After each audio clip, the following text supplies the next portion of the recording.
Nous avons l'honneur et le privilège de recevoir ce soir M. Arnaud Montebourg, ancien ministre de l'économie, du redressement productif et du numérique, et aujourd'hui entrepreneur, qui est en train de répondre à la question « Sommes-nous les perdants de la guerre économique ?» Je tiens à remercier donc nos partenaires pour cette conférence, Grenoble École de Management, le Journal des Grandes Écoles et la Société Générale, qui nous accompagnent dans tous nos projets. Cette conférence vous sera présentée par Hugo Lemay et Emma Vignol. Et avant cela, je vais laisser la parole à Dima Bed et Manuel Miranda pour le billet d'humeur. Merci à tous et bonne conférence.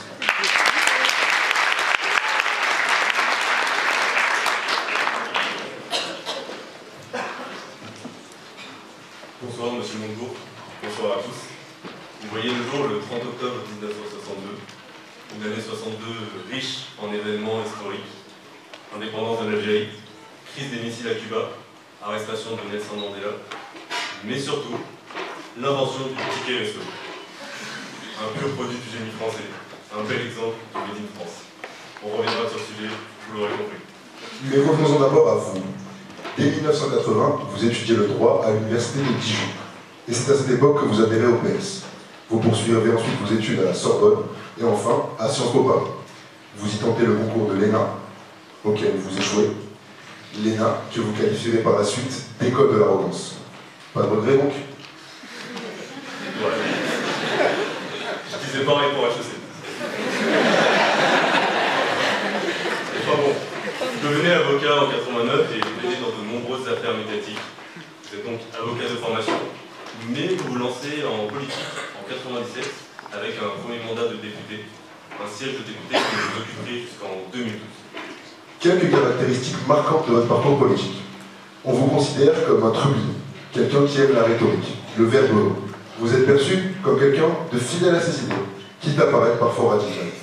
Devenu porte-parole de Ségolène Royal en 2007, on retrouve cette personnalité notamment lorsque vous lui présentez votre démission après une déclaration osée. Je vous cite, Ségolène Royal n'a qu'un seul défaut, c'est son compagnon. Malgré l'unique défaut de votre championne, cette campagne, on le sait, se soldera par une défaite. Aux grandes dames du peuple libyen, qui peuvent encore être cassées. Et de la dignité de la fonction présidentielle, qu'on a peut-être laissé sur le lieu de Bolloré. Vous poursuivez votre parcours politique jusqu'à annoncer votre candidature à la primaire socialiste de 2011. C'est dès le printemps de cette année que vous publiez un manifeste, Votez pour la démondialisation. Autrement dit, vive le Made in France. Et oui, on y arrive. Vous construisez en effet votre campagne autour du concept de capitalisme coopératif. Bon, en école de commerce, on avait déjà entendu parler de RSE, finance éthique. On était moyen convaincus. Mais alors là, capitalisme coopératif, je pense qu'on est sur un vrai concept réaliste. En octobre 2012, vous vous convertissez en ambassadeur de marque. Vous prenez la pose en une du Parisien Magazine, arborant une marinière Armor-Luxe, une montre Herbelin, ainsi qu'un mixeur Moulinex. Dans le but d'inciter les Français à privilégier la consommation de produits fabriqués en France. Suite au buzz que cette une va susciter, vous devenez le défenseur attitré du Made in France. Mais votre croisade va connaître son apogée lors de l'affaire Alstom. L'américain General Electric, en perte de vitesse, décide d'entamer le rachat d'un fleuron de l'industrie française, Alstom. Et là, le chevalier Montebourg trouve enfin un combat à sa hauteur et décide de se jeter à corps perdu dans la bataille. Cependant, dans le camp d'en face, les méthodes sont radicales. Emprisonnement du cadre dirigeant Frédéric Laouchi pendant plus de 2 ans et mise sous pression du PDG Patrick Cron. Encore un bien bel exemple de l'extraterritorialité du droit américain. En gros, c'est l'oncle Sam qui décide de racketter son petit cousin français en lui volant ses plus beaux jouets. À l'époque, aucun des responsables politiques ne semble prendre conscience de l'enjeu, et vous vous retrouvez seul et en première ligne, afin d'empêcher le pire. En effet, le rachat d'Alstom par General Electric constitue une perte de souveraineté évidente. La filière turbine de Alstom produit certains équipements très sensibles, équipant certains réacteurs nucléaires, ainsi que le porte-avions Charles de Gaulle. Durant cette bataille, les difficultés s'accumulent, et malgré la trahison de Patrick Cron, dont vous dites avoir été victime, malgré également la présence d'un certain Emmanuel Macron au gouvernement qui soutient la vente, c'est d'en haut que vient le coup de grâce. Le président François Hollande effectue un arbitrage en donnant raison au jeune ministre de l'économie, permettant ainsi le rachat d'Alstom. Pour ce cher Emmanuel Macron, c'était un peu une sorte d'échauffement à la connerie, avant les APL, les gilets jaunes, les retraites, et j'en passe. En tout cas, votre action aura permis une vraie prise de conscience. De nombreux consommateurs étant désormais sensibles à la provenance des produits qu'ils achètent, privilégiant dès qu'ils le peuvent le choix des produits français. Après votre échec aux dernières primaires socialistes, l'heure de tourner la page était sûrement venue. Et une fois votre carrière politique révolue, vous aviez le choix, comme d'autres, entre conférence au Qatar à 100 000 $ ou encore mise en examen. Voir les deux. Mais non. Vous vous lancez dans la production de miel et d'amandes. Chacun ses choix, dirait-on. Le miel de France, c'était finalement votre parole d'honneur dans cette guerre économique que vous menez depuis si longtemps. Et cette guerre, c'est justement le sujet de notre conférence aujourd'hui. Et c'est pourquoi nous sommes heureux de vous compter parmi nous ce soir. Et nous vous laissons donc la parole à vous, M. Rambourg, ainsi qu'à Emma et les autres, afin de nous éclairer sur cette question. Merci et bonne conférence à tous.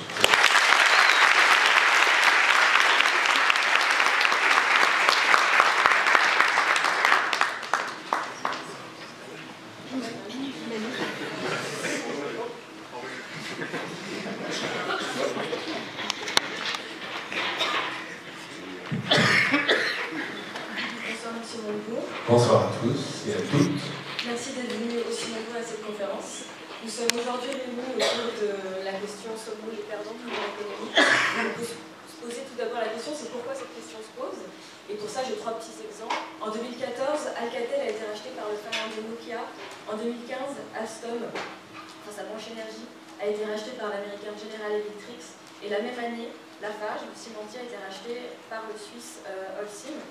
Ce sont des entreprises qui exercent dans des industries de pointe, voire même stratégiques, qui sont vendues à des entreprises étrangères. Et j'ai envie de vous poser cette question. Est-ce que c'est le symptôme d'un désengagement des pouvoirs politiques vis-à-vis d'une industrie? Est-ce que finalement on ne serait pas en train un peu de lâcher l'affaire? Merci de poser les questions aussi crûment, parce que si on regarde ce qui se passe non pas là, depuis quelques années, mais 20 ans en arrière, la question est encore plus cruellement justifiée. Ça a commencé avec Péchinet. Péchinet, vous connaissez dans la région des Alpes, c'est quand même la France qui a inventé l'aluminium et le procédé des anodes. D'ailleurs, l'usine historique se trouve à Saint-Jean-de-Maurienne, dans la vallée de la Maurienne. Et la France avait construit des barrages au début du siècle précédent pour attribuer en quelque sorte l'électricité peu chère, en tout cas rentabilisable sur un siècle, un barrage ça se rentabilise sur un siècle, à des usines qui ont pris une importance considérable, et Péchinet avait le contrôle de l'ensemble de la filière de l'aluminium.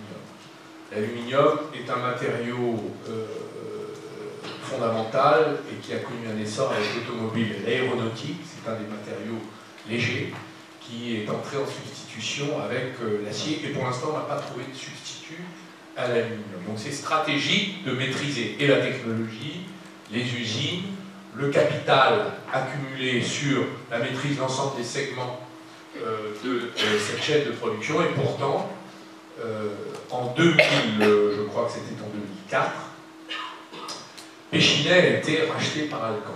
Est-ce qu'on se souvient que Péchinet devait racheter Alcan, qui était américain, et que la Commission européenne a interdit Péchinet de racheter Alcan.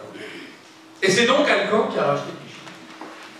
Ça, il faut s'en souvenir, parce que c'est la bêtise et la stupidité ou l'aveuglement, je ne sais, il y a forcément une part d'inintelligence, les mots ne doivent pas être excessifs, ils doivent être justes, il y a une part d'inintelligence, puisque on a considéré que c'était une concentration qui allait nuire en créant des positions dominantes sur le marché unique européen, que la Commission européenne a bloqué. Mais, lorsque l'OPA a eu lieu hostile, l'Alcan sur Péchinet, là, on a empêché le gouvernement français, et le gouvernement français à l'époque, j'étais jeune député, n'a pas été autorisé par la Commission européenne à prendre les armes pour bloquer la prise de contrôle. C'est dire à quel point nous sommes nous-mêmes désarmés, nous organisons notre propre désarmement. Là, c'est un élément à la fois européen et national que je verse au dossier. Après, il y a eu Arcelor. Arcelor, c'était le numéro 1 mondial, puisqu'il était issu de la concentration de Usinor, Sassinor, les Espagnols et les Luxembourgeois. C'était 25 milliards de chiffre d'affaires. Une dizaine de milliers de salariés dans le monde, donc surtout en Europe. C'était un des leaders avec Nippon Steel, avant l'envol de la croissance chinoise et l'apparition des mastodontes chinois. C'était un des leaders mondiaux dans l'acier. Il y a eu une OPA hostile de Mittal sur Arcelor. Les centres de décision ont disparu. On n'a pas bloqué cette décision, parce qu'on n'en avait pas l'arsenal. Mais surtout, à chaque fois qu'on a voulu faire l'arsenal, parce que mes prédécesseurs, ministres de l'économie, sont venus me raconter l'histoire. M. Breton, M. Francis Maire, qui lui-même a été PDG d'Arcelor et d'Usinor Sassinor, sont venus quand même me rappeler qu'ils avaient vécu les mêmes déconvenues que celles que j'ai vécues 10 ans, 15 ans, 20 ans, avec Alstom, Technip, ça c'est Macron. Nous avons eu, vous l'avez cité, Lafarge et Alcatel. Et ça continue, hein, la TCOR, ça va continuer. Donc il n'y a pas d'organisation dans la mondialisation de l'arme de protection de nos intérêts. Pour des raisons qui sont d'abord idéologiques et juridiques. Idéologiques parce que le droit européen, et le droit est issu d'une réflexion politique, le droit n'est pas une vérité, le droit est une sorte de code génétique dans sa constitution à travers la vision qu'on porte sur le monde. On pense en Europe que le marché est meilleur que l'intervention de l'État. Donc on organise en quelque sorte l'interdiction pour l'État de fausser la libre concurrence sur le marché, puisqu'on pense que le marché c'est formidable. On a tellement pensé que les empires qui se sont constitués en dehors de l'Europe ont utilisé nos divisions, nos impéricides et nos faiblesses. Donc nous avons perdu Arcelor, qui est devenu Mittal, qui a fermé Liège, l'Espagne, la France, ils ont fermé Florange, Gandrange, et vous allez voir, ils se préparent à fermer Fos-sur-Mer, tout ça est bien connu. Et il n'y a évidemment plus aucun moyen d'intervenir, puisque la propriété étant sacrée dans la Constitution de la Ve République et depuis la Déclaration des droits de l'homme et du citoyen, portant atteinte à la propriété de M. Mittal, c'est un sacrilège qu'aucun gouvernement ne s'autorise. Nous avons eu ensuite, je continue cette litanie parce que finalement on va arriver tout de suite à votre sujet, nous avons eu ensuite Alstom, le cas Alstom. Le cas Alstom, c'est la même histoire. J'ai arraché du Premier ministre un décret qui n'existait pas. Dans 7 secteurs stratégiques, on soumet au contrôle arbitraire du ministre de l'économie qui l'exerce sans contreseing, c'est ce que j'ai quand même réussi dans le décret du 14 mai 2014, à imposer et à arracher pour organiser une négociation avec les Américains, faire en sorte que nous rééquilibrions ce qui allait être une dévoration, donc une disparition. La position des Américains étant « je reprends, taisez-vous ». C'était ça la position initiale. Pour une raison simple, ils avaient réussi à faire pression sur l'encadrement et le management en mettant en prison, en utilisant le droit extraterritorial américain. Il faut quand même savoir que quand M. Pierucci, qui est N-2 du COMEX, vice-président Monde Chaudière, a été incarcéré par le FBI à sa sortie d'avion de Kennedy sur une ligne de Cathay Pacifique, on lui a dit, monsieur, soit vous plaidez coupable et ça se passera bien, soit vous plaidez autre chose, et nous avons 3 millions de mails que votre avocat prendra 3 ou 4 ans à lire, et vous aurez donc à payer ces honoraires pendant la durée de la lecture, et donc vous n'aurez pas les moyens de vous défendre. Enfin, ils ne l'ont pas dit comme ça, mais c'est ce que l'avocat commis d'office au barreau de New York est venu lui expliquer en lui disant, écoutez, cher monsieur, vous pouvez vous battre, mais Alstom ne veut plus payer mes honoraires, 2, l'État français est absent, 3, de toute façon, c'est la NSA qui a écouté toutes les entreprises françaises, hein, qui a écouté, et en effet, Snowden est allé quand même se réfugier après avoir quitté la NSA, s'être réfugié à Hong Kong, échappé à l'arrestation d'Interpol à Hong Kong, s'est réfugié dans une salle aveugle de l'aéroport de Moscou, a révélé qu'en 6 mois, entre 2013 et 2014, il y avait eu 72 millions de conversations qui avaient été étudiées et exploitées, entendues par la NSA sur les autorités françaises, les grandes entreprises françaises, dont je fais partie d'ailleurs. Le président de la République, nos ambassadeurs, les grands COMEX des grandes entreprises françaises du CAC 40 qui sont l'objet de toute l'attention des services d'écoute de l'Empire américain. Donc évidemment, on peut toujours avoir le sourire, considérer que les Américains nous ont libérés en 1944, et c'est exact, mais aujourd'hui, le monde a changé. Ce ne sont plus nos amis, ni nos alliés. Ce sont des prédateurs qui font leur shopping dans l'économie mondiale et nous traitent comme des colonisés. Donc, soit on s'organise, soit on se réarme, soit on va vivre ce que Grenoble a connu avec le rachat ici de l'ancienne usine Nerpic. Je rappelle que Alstom, quand Alstom a racheté Nerpic, l'usine qui fabrique les turbines pour les barrages hydroélectriques, Alstom était leader mondial. Il y avait 25% de part de marché dans l'hydraulique mondiale. Les Trois Gorges, le grand barrage sur le Yangtze-Kiang a été fabriqué ici. Enfin, tout ça, vous le savez, puisque vous connaissez l'écosystème industriel local. Lorsque nous avons subi l'attaque d'Alstom par General Electric, non seulement vous aviez l'État américain, le Department of Justice, et les moyens d'espionnage et de renseignements illégaux qui ont été utilisés contre nous, vous aviez le management d'Alstom qui était acheté. Hein, M. Crowe est parti avec un chèque confortable. Moi, je lui aurais retiré sa Légion d'honneur, au minimum. Et aujourd'hui, je serai le gouvernement, je ferai annuler la vente d'Alstom pour pression sur le management. Ça s'appelle une vente dolosive. Le dol, c'est lorsqu'on, par la violence, on porte atteinte à votre consentement. Donc, M. Crowe, alors qu'il savait que son subordonné avait été... J'ai pas fini. Avait été... J'ai pas fini. C'est très grave. Vous m'interrogez, je vais vous répondre. Je sais que c'est long, mais c'est pas long par rapport à ce qui nous attend. Donc, lorsque Pierucci a été arrêté, non seulement il a été en quelque sorte pris en otage, j'invite à lire son livre Dans le piège américain, un otage français dans la justice américaine, mais ils ont arrêté un de ses subordonnés, qui lui-même était citoyen américain, qui travaillait avec Pierucci. Et ils ont passé un accord pour qu'il soit porteur de micro. Donc Pierucci vous racontera ça, ils l'ont équipé d'un micro et ils l'ont renvoyé dans ses foyers en France. Et il a parfaitement collaboré. Donc c'est là que finalement la justice américaine a porté le coup de grâce. Voilà les méthodes de nos amis.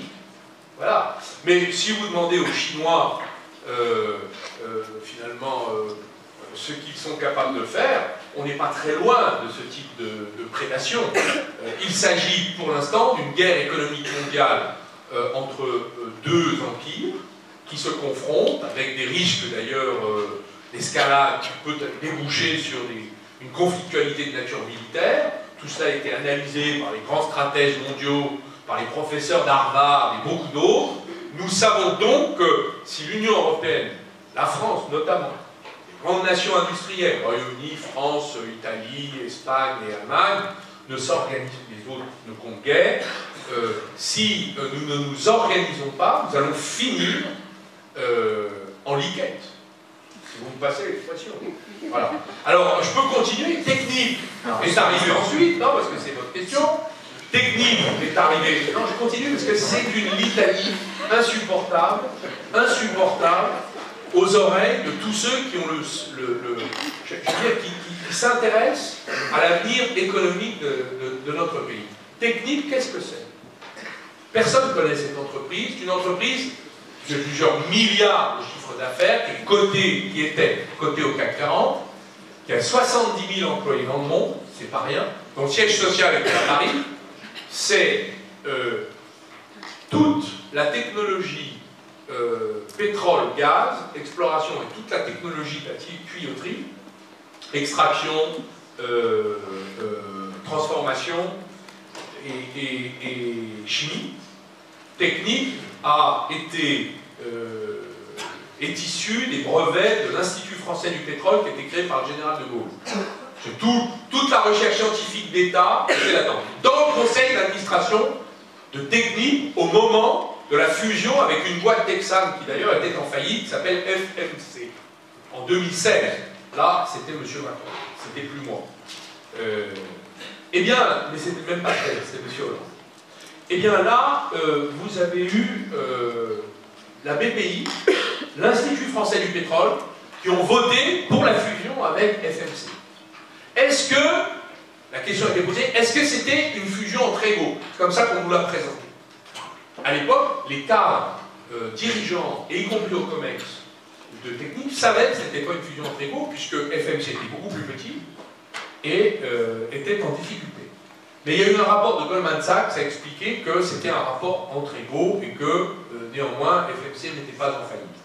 Et une fois qu'on a fait la fusion, qu'on a déménagé le siège social à Houston, que le patron de Pilinco, qui lui aussi, on aurait dû lui retirer son ordre du mérite, tout ça, les gens d'honneur, je ne sais pas s'il a la bleue ou la rouge, enfin, c'est quand même incroyable, et y compris les gens de la BPI et de l'Institut français du pétrole qui ont voté cette décision au sein du conseil d'administration, et il y a eu de la résistance dans le conseil d'administration. Il y a un gars, son nom un jour sera cité, je ne le citerai pas là ce soir, qui a voté contre. C'est le seul. Et donc, c'est intéressant parce qu'il y a eu donc un débat, ce qui n'était pas le cas chez Alstom, où là l'État était absent. L'État était absent puisque c'était une boîte privée, il y avait Bouygues, et Bouygues, lui, il voulait le dividende exceptionnel. Donc il ne s'est pas tellement intéressé à l'avenir de la France, mais plutôt à l'avenir de son dividende exceptionnel. Chacun ses préoccupations. Donc vous voyez dans quel état d'affaissement se trouve la direction politique, économique de ce pays. Vous avez des dirigeants de haut niveau, politiques, banquiers, qui sont quand même nommés par le politique, d'organismes scientifiques, qui sont nommés par le politique, et des dirigeants qui sont quand même issus, tous des X-Min, X-Pont, grands ingénieurs, issus des grandes écoles, qui ont quand même vendu tout ça en pièces détachées, sans coup ferré. Aujourd'hui, FMC a mis en faillite, en quasi-difficulté technique, et Technip est en train de défusionner le FMC. Vous voyez où on en est quand même, au niveau soit d'incurie, soit d'incompétence, soit de trahison. Donc, vous me permettrez d'employer cette tonalité un peu colère, si je peux employer cette expression, en vous disant que on n'est quand même pas aidé. Vous voyez ce que je veux dire? On n'est pas aidé en haut. Donc, il y a un petit problème de classe dirigeante. Justement, par rapport à ça, je voudrais revenir sur ce que vous avez dit dès le départ par rapport à l'arrêt de janvier 2014 qui étend à 7 secteurs stratégiques la possibilité du ministère de l'économie de faire obstruction à une vente d'actifs stratégiques. C'est un arrêt qui étend. C'est un décret. Un décret. Un arrêt, c'est une décision de justice. Un décret, c'est une décision gouvernementale. Et qui étend la possibilité d'un contrôle. Toutefois, cette possibilité, elle existait déjà. C'est une disposition 66 qui était qui allait avec la création des monopoles publics, financés par l'impôt, et soutenus par la commande publique. Moi, j'ai une question pour vous, c'est comment ça se fait que le pouvoir politique qui a ces armes, quand même, il ne les utilise pas, bien qu'elles ne soient pas aussi fortes que celles qu'on puisse avoir avec les Américains, et comment ça se fait qu'on ne les utilise pas à leur plein potentiel, au moins pour tenter de se défendre? Alors, d'abord, une petite rectification. Le décret qui a été étendu à Mademange aux 7 secteurs stratégiques, alors vous avez l'eau, la santé, les jeux, la défense, les télécommunications, les transports, l'énergie, voilà, c'est 7, a été pris par M. de Villepin à l'époque de la prise de Arcelor. Ce décret, à l'époque, était large. La Commission européenne a condamné la France pour l'avoir fait large et l'a obligé à rétrécir. Et l'a limité à la défense, la santé et les jeux. Voilà. Sinon, donc à l'époque, il fallait désobéir à la Commission. C'est-à-dire qu'il fallait entrer en conflictualité avec les pouvoirs propres de la Commission. Ça signifiait beaucoup de choses. Aujourd'hui, ce serait plus facile dans l'ambiance actuelle de défaisance quand même de l'Union européenne et d'incompréhension des populations par rapport aux politiques, aux orientations politiques trop libérales de l'Union européenne et de la Commission européenne qui disposent de pouvoirs propres. Alors, vous faites allusion à des lois qui permettraient de prendre le contrôle d'entreprises. Oui, ça s'appelle une nationalisation. J'ai proposé une nationalisation dans l'affaire Arcelor sur Florange. D'ailleurs, je me souviens que Louis Gallois, à l'époque, qui était l'ancien patron d'Airbus, et qui aujourd'hui, enfin jusqu'à peu, est le président du conseil de surveillance de PSA, de Peugeot, Citroën, maintenant Opel et autre chose, avait dit « ArcelorMittal, vous devriez proposer au président de la République de nationaliser la totalité pour qu'on soit enfin tranquille et qu'on reprenne le contrôle de cet acier qu'on a perdu en 2004. » C'était finalement la vieille humiliation qu'avaient subi Jacques Chirac et M. de Villepin, qui n'avaient même pas pu bloquer l'OPA hostile à l'époque. J'ai été bloqué par le président de la République. Qui a dit, il est hors de question qu'on nationalise, qu'est-ce que c'est que cette histoire, on n'est pas dans l'ancien monde. Je rappelle que tous les grands pays industriels, après la crise, ont redécouvert les vertus des nationalisations. Ça a été évidemment les nationalisations bancaires, pour sauver des écoutes de compagnies d'assurance, pour sauver les entreprises en faillite. Je les écarte parce que c'est la socialisation des pertes et bien peu la nationalisation des profits. Mais regardez ce que les Japonais ont fait dans les usines de semi-conducteurs. Regardez ce que les Indonésiens ont fait dans le même secteur. Regardez ce que les Américains ont fait dans l'automobile. C'était le cas de General Motors. Ils l'ont vendu d'ailleurs très cher. C'est d'ailleurs comme ça, sans que personne ne s'en soit aperçu, nous avons nationalisé partiellement Peugeot. Car Peugeot, PSA, était en faillite en 2012, 5 milliards de pertes. La banque captive de PSA, qui permet d'octroyer les crédits à la consommation pour les acheteurs de véhicules, était au bord de la faillite, elle était en asphyxie. Il a fallu donner une garantie de 7 milliards de l'État que nous sommes allés négocier à la Commission européenne. Là, elle était d'accord parce que c'était une garantie. Donc c'était ni maastrichtien, ça ne rentrait pas dans le déficit décompté de Maastricht, et c'était une garantie potentielle et non pas réelle. Ce n'était pas nous qui faisions un chèque de 7 milliards. Donc ils ont donné leur accord, on a sauvé la banque captive, et ensuite on est allé négocier un accord avec les Chinois pour que les Chinois ne rachètent pas PSA comme c'était arrivé avec d'autres. Là, c'était la question de l'accord avec les Chinois. La famille qui avait été incapable, la famille Peugeot, qui avait été incapable de passer des accords, c'était encore une entreprise familiale, hein, pesant des milliards, et ils étaient incapables de la gérer et de l'internationaliser. Pourquoi? Ils avaient peur d'être dilués. Ils disaient, nous on ne veut pas perdre le contrôle, donc si on l'internationalise, c'est pas possible. Le rôle de l'État dans ces cas-là, c'est de dire, bon écoutez, mesdames et messieurs de la famille Peugeot, vous êtes à 37% avec vos droits de vote double, on vous met à 14%. Nous, on souscrit, on met 800 millions, presque 1 milliard, et on prend 14%. L'action était à 20 centimes. C'était très bas. On était au bord du zéro. Et les Chinois, vous prenez 14. Et on fait un triumvirat 14, 14, 14, et l'État prend la présidence du conseil de surveillance et nommera le directeur général, le CIO. C'est comme ça qu'on a nommé Tavares. Gallois, qui était l'ancien patron du Grand Emprunt, on l'a nommé. Il a nommé Tavares. Tavares a déjà remis sur les rails la boîte. Donc l'État a fait une plus-value quand l'État, l'agence des participations de l'État qui détenait les 800 millions de capital, donc le 14% de capital, les a vendus à la BPI. Il y a eu une plus-value de 2 milliards pour les contribuables, montrant l'intelligence de cette nationalisation. Vous voyez que ce ne sont pas forcément des gouffres à la mode Crédit Lyonnais. Hein, je donne ces éléments parce qu'on a besoin d'un État fort, organisé, ça répond à votre expression de tout à l'heure. Et en vérité, l'accord du triumvirat a fonctionné parfaitement, et les Chinois, aujourd'hui, sont restés là où ils étaient. L'État disposait des 14%, il les a toujours, et la famille Peugeot, qui avait été incapable de mondialiser la boîte, a réussi à passer des accords avec d'autres, mais à notre avantage. Alors là, il y a un nouvel accord qui a été signé sur Fiat Chrysler.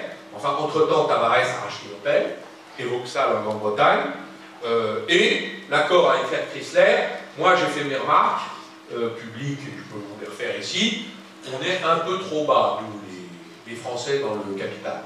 Et l'État n'est plus qu'à 6%. Mais si c'est la BPI, telle qu'elle s'est comportée, qui a remplacé l'État, l'agence des participations de l'État, BPI n'est pas tout à fait l'État, c'est 50% la Caisse des dépôts et conciliations, 50% l'État. Donc, si la BPI se comporte comme elle s'est comportée dans Technip, je ne suis pas rassuré. Mais voilà, vous voyez comment on est capable de le faire. On a les outils. Ce qui manque, c'est les hommes pour le faire, ou les femmes. Il n'y a pas de plans sociaux, il n'y a pas de restructuration à gérer. C'est une poule aux œufs d'or. Donc c'est incompréhensible qu'on l'offre, puisqu'elle produit des œufs. C'est assez extraordinaire. Bon. Première incompréhension. Est-ce que l'État a besoin d'argent? Oui. Mais si vous vendez vos recettes futures, c'est un calcul absurde. Aéroport de Paris. Aéroport de Paris, c'est une entreprise archi-prospère, qui vaut de l'or, qui par ailleurs, et cela a été démontré, puisque une privatisation d'aéroport, ce n'est pas anodin, parce que c'est la privatisation d'un monopole. Attention, un monopole, quand il est privatisé, entre les mains d'une puissance privée, a pour conséquence de faire monter les prix. C'est une loi économique que vous avez dû apprendre en première année d'économie. Je dois dire que 36 aéroports dans le monde ont été privatisés. À chaque fois, le prix des redevances a explosé dans la situation de monopole. C'est-à-dire que vous n'avez pas le choix, vous vous posez ici, vous ne pouvez pas vous poser ailleurs, donc les compagnies subissent des remontées de tarifs. On a déjà Air France. C'est le hub d'Air France, ADP. C'est le hub de Air France. Donc, si on donne à des considérations privées la gestion d'aéroports de Paris, les prix vont remonter, on va affaiblir Air France. D'ailleurs, Air France, son problème, c'est pas que la rémunération des personnels, les pilotes, etc. Son problème, c'est qu'elle dit les redevances sur notre hub sont trop chères. Et donc, on demande des baisses de prix. Or, qu'est-ce que fait le gouvernement? Bon, donc là, il y a une incompréhension. D'ailleurs, je vais vous dire qu'on soit même idéologiquement favorable, c'est le cas de la droite au Parlement, qu'on soit idéologiquement favorable aux privatisations, vous avez aujourd'hui, ou qu'on soit idéologiquement défavorable aux privatisations, ça met tout le monde d'accord pour dire que celle-là est stupide. Donc, si vous voulez, c'est pas un problème d'orientation politique, c'est un problème d'intelligence collective. Et donc là, on a un problème de gouvernement. Du coup, on ne sait pas. D'ailleurs, personne n'a vraiment compris. J'ai vu qu'il y a un article qui vient de sortir sur les affaires de corruption qui concernent ADP, donc il y a certainement derrière un loup. Quand c'est flou, c'est qu'il y a un loup. Vous vous souvenez de la formule? Il n'y a pas que celle malheureuse que j'ai pu un jour prononcer, mais qui aurait été malheureusement rappelée. Et du coup, comment on explique des comportements comme ça au plus haut niveau? Est-ce qu'on fait face à de la compétence, à du désengagement, de l'inconséquence? Écoutez, moi je ne vais pas qualifier parce que c'est pas mon rôle. Je ne sais pas. Je ne comprends pas comment on peut prendre des décisions pareilles. Mais j'ai eu un président de la République et 2 premiers ministres qui prenaient des décisions absolument de cette nature.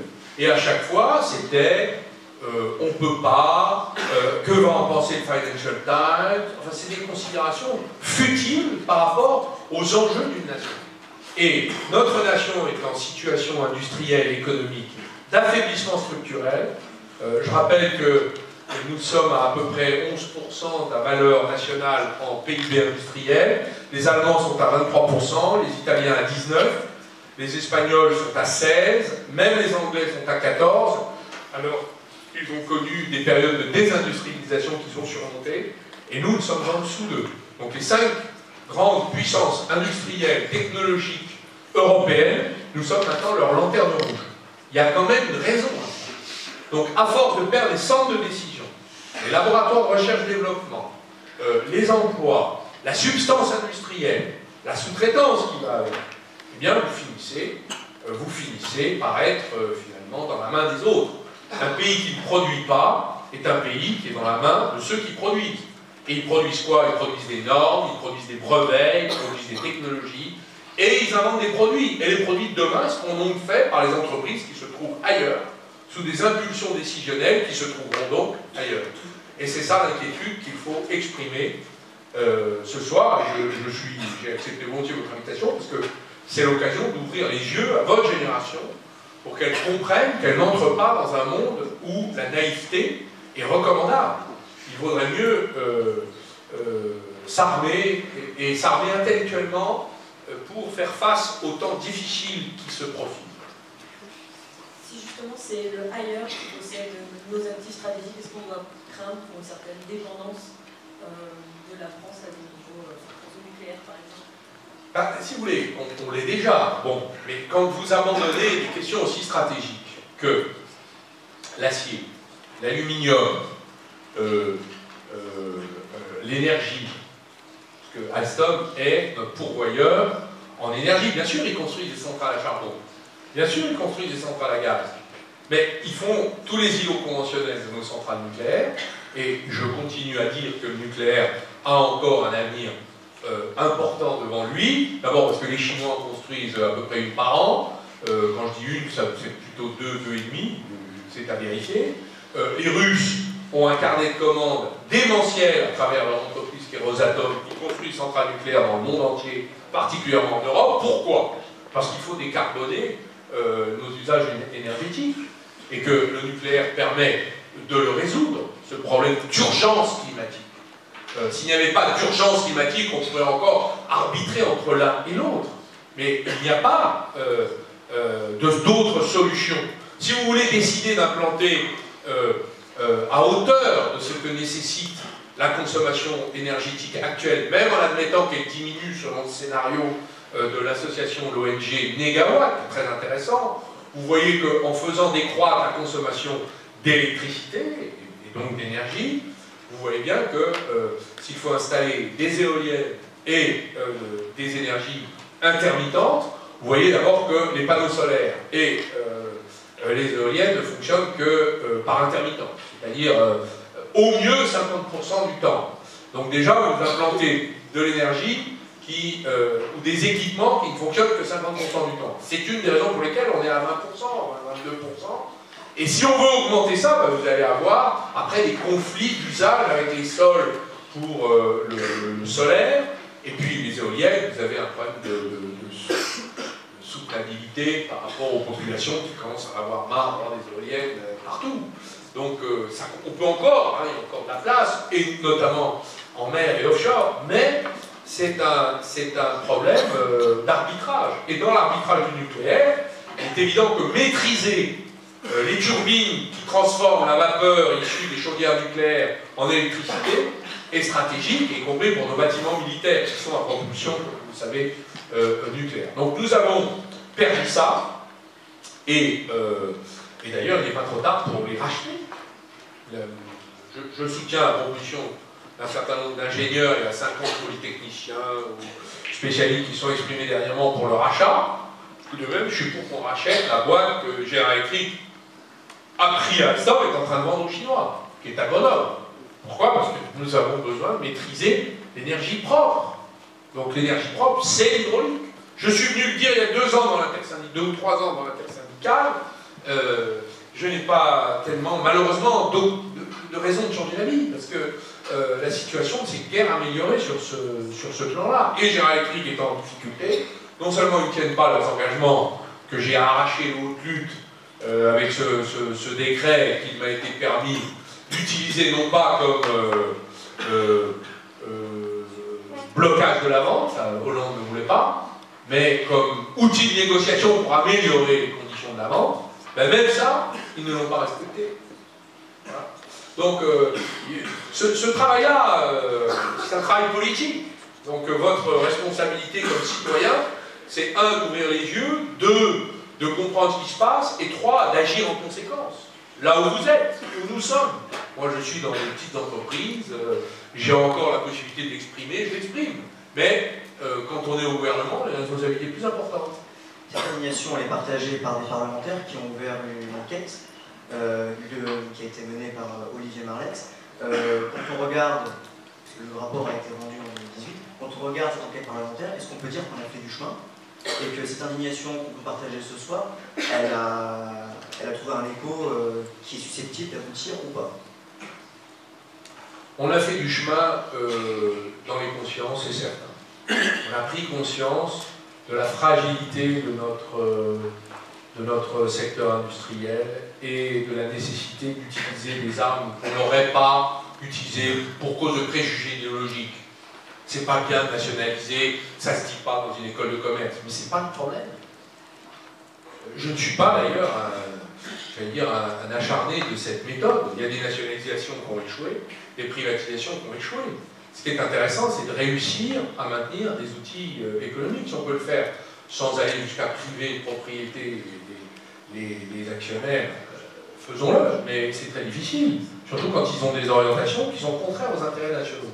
Aujourd'hui, la guerre économique est structurée autour des nations. Et les nations, elles ont des visions mercantilistes. Qu'est-ce que le mercantilisme? Ça a d'ailleurs été la doctrine de Jean-Baptiste Colbert, qui visait finalement dans un royaume ruiné, surendetté, à accumuler de la richesse pour assurer le pain quotidien des Français de l'époque. Ça consiste à vendre le plus cher possible le travail national pour assurer le quotidien de ceux qui vivent sur le territoire. C'est ça le mercantilisme. Donc ça consiste juste à avoir une nation qui se préoccupe du niveau de revenus et d'activité économique. Si on ne le fait pas, qui le fera? Et tous les États aujourd'hui ont cette stratégie. Ce sont des États qui sont orientés, c'est d'ailleurs le sens du Brexit de M. Johnson, c'est le sens d'ailleurs du protectionnisme de M. Trump. Je n'ai aucune sympathie pour M. Trump, loin de là. Mais je constate que s'il est réélu et si le peuple américain continue à le soutenir, ce qui n'a pas été le cas de son prédécesseur que j'admirais tant, M. Obama, c'est précisément parce qu'il a décidé de faire de la question patriotisme économique un axe central de son comportement politique.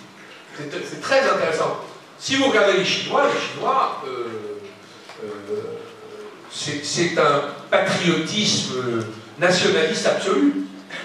Vous n'êtes pas une jambe en Chine sans passer par le Parti communiste et l'État. Nos adversaires utilisent les armes unilatérales de l'État, utilisent même dans les conditions illégales ou anticonstitutionnelles, c'est le cas du système d'écoute et de renseignement que j'évoquais tout à l'heure, et ils le font en utilisant des armes unilatérales comme l'extraterritorialité du droit américain, qui est quand même une invention impérialiste. Voilà. Donc il est évident que nous allons à la confrontation, on ne pourra pas cesser de faire. De même que l'affaire des GAFA, c'est-à-dire des grandes entreprises de la Silicon Valley, qui nous pillent notre or, qui est la donnée personnelle. C'est très bien d'avoir fait le règlement RGPD, ça nous protège d'un certain nombre d'atteintes. Mais la vérité, elle est d'abord économique. Capture de l'or, qui est la data, et abus de position dominante. Aujourd'hui, tous les dirigeants d'entreprise vous diront « mon patron, c'est Google ». Selon mon comportement, il me récompense. C'est presque, les dirigeants d'entreprise et les directions de marketing sont presque éduqués de façon pavlovienne pour répondre aux évolutions de l'algorithme de Google. Ça n'est pas acceptable. Donc il va bien falloir à un moment ou à un autre regarder ce qui se passe sur Facebook. Même les fondateurs de Facebook en appellent à son démantèlement. Vous avez 50 procureurs des États fédérés américains qui ont ouvert des procédures antitrust contre Facebook. Et aujourd'hui, j'ai entendu Mme Vestager, la vice-présidente de la Commission européenne, dire qu'il n'est pas exclu qu'un jour on soit obligé, elle a dit de façon un peu, dans une sorte de circonvolution, hein, le jour où il faudra, on pourra démanteler les GAFA. La vérité, c'est qu'il va falloir construire nos propres GAFA, ou nos propres BATX, comme on dit. C'est-à-dire que nous construisons notre souveraineté économique. Et la première des choses, donc nous allons à la confrontation des États comme j'allais dire, face aux empires qui cherchent à nous coloniser. Nous sommes une colonie numérique des États-Unis d'Amérique. Tout le monde le dit, tout le monde le sait.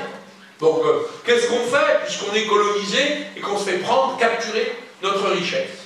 Vous savez, c'est l'affaire de la Compagnie des Indes orientales à l'époque de la soie. Les Anglais achetaient la matière première, vendaient la soie tissée à prix d'or et sous-payaient la soie. Bah, c'est exactement ce qui se passe. Donc les Indiens se sont révoltés, ils ont repris leur production de soie, ils sont devenus premiers producteurs mondiaux et transformateurs de soie. C'est comme ça que finalement nous allons devoir faire.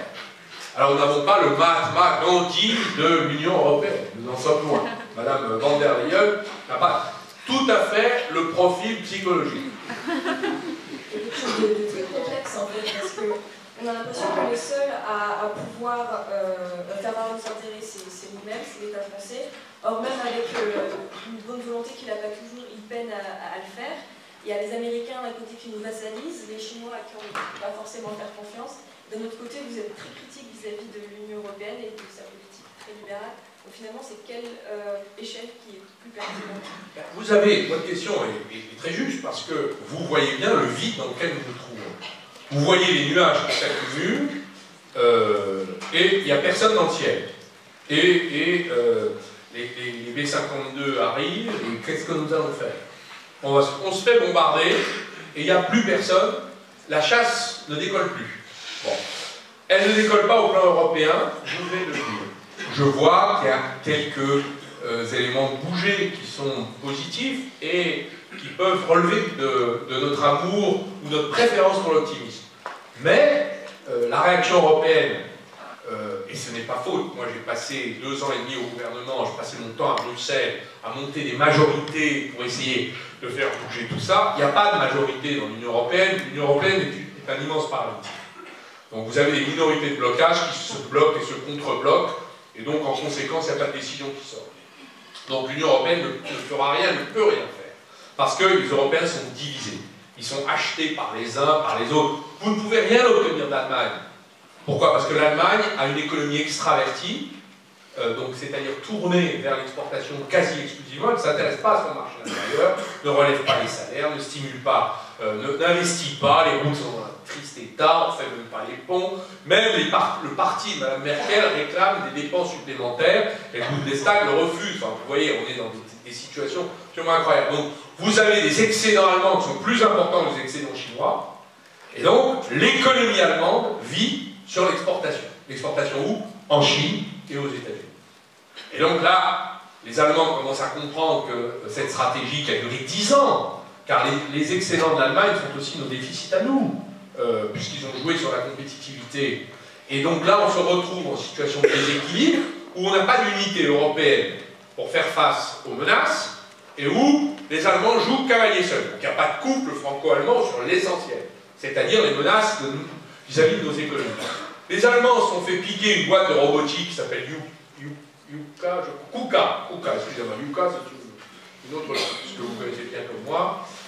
KUKA, et là, le gouvernement de Mme Merkel s'est réveillé, et ils se sont rendus compte que les Chinois venaient faire leur shopping dans les boîtes de technologie. Moi, j'ai eu des gens de grandes entreprises américaines très puissantes qui un jour m'ont dit, Monsieur le ministre, vous savez, vos pôles de compétitivité, on adore, parce que c'est là qu'on fait nos courses. Oui, voilà. C'est-à-dire que nous, on offre nos technologies, nos start-up à qui voudra. Pourquoi? Parce qu'on ne les finance pas. Alors que, contrairement à ce qu'on entend, il y a aussi des armes économiques, nous avons des fonds de pension en France. C'est l'assurance vie. L'assurance vie, nous avons 2000 milliards en encours d'assurance vie. On draine 50 milliards supplémentaires de contrats d'assurance vie. C'est de l'argent défiscalisé, placé à 8 ans. 8 ans, c'est pas mal comme échéance d'investissement pour les entreprises. Où est-ce qu'on le met, cet argent? Parce que c'est intéressant de regarder ça. On a le fonds de réserve et retraite, il y a 150 milliards. C'est pas mal, 150 milliards. Où est-ce qu'on le met, cet argent? On laisse les dirigeants des compagnies d'assurance vie bagnoder dans le monde et aller faire des placements à Singapour, je ne sais où. Où est l'usage? Nos fonds de pension, on les a. C'est pas la peine de créer la retraite par capitalisation. La première des capitalisations, c'est les contrats d'assurance vie, grâce à la défiscalisation qui a été créée il y a 40 ans. Donc, on est quand même un peu stupide quand même, vous croyez pas? On pourrait quand même ouvrir les yeux sur tout ça. Ça fait des milliards à mettre dans notre économie. Quand on cherche de l'argent pour capitaliser une grosse boîte du CAC 40 et l'empêcher de faire l'objet d'une OPA aussi, on dit, ah ben il n'y a pas d'argent, ils n'investissent pas en France. Pourquoi? Donc les Français ne croient pas dans leur économie, mais ce sont les étrangers qui viennent racheter nos entreprises. Mais c'est absurde. Donc vous voyez bien que sur le plan national, comme sur le plan européen, on n'est pas organisé. Et il va falloir maintenant, j'allais dire, s'organiser un peu, j'allais dire un peu moins naïvement, un peu plus militairement, si j'ose dire. Parce que là, on est entré dans une phase de turbulence. Et vous avez raison d'employer l'expression de la guerre économique. C'est une guerre économique. Et dans une guerre économique, il y a des morts. Et pour l'instant, on en a trop ramassé en France. Voilà mon point de vue. Je ne peux pas vous dire. Parce que c'est économique. Bah, écoutez, la solution, c'est pas très compliqué. Il faudrait d'abord avoir un gouvernement qui s'intéresse à ça, et qui en parle. Voilà, on passe pas sa vie à, je sais pas quel, tous ces sujets sociétaux qui passionnent les médias, les réseaux sociaux, les élus, les ceci, les cela, mais parlons de l'essentiel. Le pain et la fin du mois, déjà. Parlons de ça. Premièrement, qui s'y intéresse.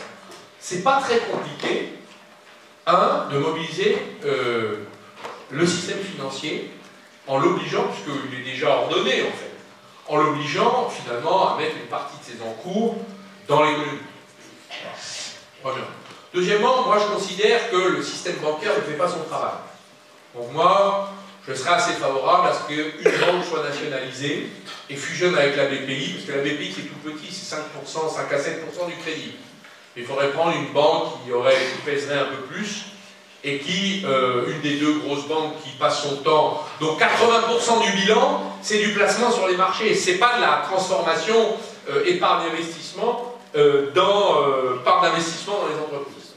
C'est pas du circuit court financier, c'est du circuit ultra long et mondialisé. Bon, en clair, BNP ou Société Générale, et donc on en remet une au service de la nation, une des deux. Ça ferait pas de mal à tout le monde, puis ça calmerait un peu les ardeurs. Et comme je sais que dans vos écoles, il y a beaucoup d'entre vous qui s'intéressent à la question financière, très important la finance. C'est le sang, la sève de l'économie, mais il est très mal utilisé. L'assurance vie pourrait être mise au service de nos PME. Vous pouvez dire dans vos cas 5% des encours, on n'a pas besoin de plus. 10% maximum, fait déjà 200 milliards. Le fonds de réserve des retraites sera investi dans les PME. Voilà. Et déjà là, l'ambiance est différente. Après, je pense qu'il va falloir reconquérir un certain nombre de choses. Donc, remonter une boîte énergétique dans la technologie. Donc, remonter une sorte d'Alstom de l'énergie sur les énergies propres. Les turbines, vapeur, nucléaire, hydraulique, voilà. Monter un groupe énergétique à capacité mondiale sur le solaire et l'éolien. Voilà, il faut faire ça. Donc, reconstruire. Donc, il faut un gouvernement de reconstruction économique et industrielle. Voilà, c'est ça. Moi, je pense que c'est ça qu'il faudrait aujourd'hui. On pourrait faire ça d'ailleurs dans un certain nombre de secteurs. Dans la robotique, vous avez des superbes pépites aujourd'hui. Je prends l'exemple de FIV. Vous mettez, sans diluer le capital existant et les actionnaires, vous mettez 500 millions dans ces boîtes-là et vous construisez un secteur machine-outil parfaitement adapté à l'usine du futur et à l'économie numérique 4.0. Au plan européen, vous pouvez passer des accords, c'est pas mal l'histoire de la batterie, par exemple. Maintenant, il faut voir. Quelle techno? Est-ce qu'on ne s'est pas planté? Est-ce que c'est la lithium-ion? Est-ce que c'est la lithium-métal-polymère? Bref, j'attends de voir. Mais c'est intelligent d'avoir monté une usine de batterie. Moi, ce qui m'intéresse, c'est que PSA a décidé pour la première fois, j'avais demandé à Ghosn, patron de Renault, il ne voulait pas, il disait les meilleurs, c'est les Coréens, on va pas... Moi, je ne veux pas investir, non. Je dis d'accord, mais vous allez faire autre chose, vous allez relocaliser les bagnoles de Renault sur le sol français, ce que finalement il a fait, on a signé un accord là-dessus, il a remis 300 000 véhicules sur le sol français dans les usines, et les usines tournaient à plein pot, il a recruté entre 5 et 10 000 emplois, 8 000 emplois en 5 ans. Donc, Renault a relocalisé. Mais ils n'ont pas voulu investir dans la batterie. C'est PSA qui décide de le faire avec Tavares. Je rappelle que l'État, vous, nous tous, nous sommes actionnaires de PSA. C'est une entreprise qui est pilotée par l'État, sans le dire. Laissez-la vérité. Et Tavares fait très bien son travail. Donc nous avons là des éléments de reconstruction sur les technos futurs. Pourquoi? Parce que vous avez l'alliance du public et du privé. Vous voyez que ce n'est pas une question d'idéologie, c'est une question d'intelligence pragmatique. Vous mettez une boîte qui a une vision, avec un chef d'entreprise qui a une vision à 5 ans, 10 ans, plus une volonté politique, des moyens financiers. Vous pouvez bâtir le cloud européen de la même manière, sécurisé. Vous pouvez remonter avec les ressources dont nous disposons en Europe, puisque tous nos scientifiques, nos mathématiciens, nos algorithmeurs, nos data scientists migrent vers la Silicon Valley. Donc déjà, il faudrait les rapatrier. Donc déjà, monter la boîte à partir de ce qui existe. Vous avez, c'est pas ce qui manque, le VH est trop petit, mais on peut avec Atos faire ça. hein, par exemple, et rapatrier tout ça, et monter, construire notre autonomie. Mais ça, c'est un projet pour votre génération. On vous doit ça, sinon vous allez être des petits Chinois, des petits Américains. Et vous ne vivrez pas selon vos vues. Vous vivrez selon des règles établies par d'autres. Bien sûr, ce sera peut-être trop tard, au moment d'entrer dans le refus, quand vous aurez pris la conscience politique de ce qui se trame de façon souterraine et économique. Et du coup, cet engagement de l'État dans la construction de cette stratégie industrielle nationale, est-ce que c'est vraiment compatible avec le mode dans lequel on est depuis, qui est le mode de la Ve République, mais qui est celui d'un mandat tous les 7-5 ans maintenant? Est-ce qu'on peut vraiment parler de long terme dans le fonctionnement dans lequel on est? La démocratie a un rythme qui n'est pas celui de l'économie, et il faut l'accepter. Il est normal qu'on soit sous le contrôle populaire.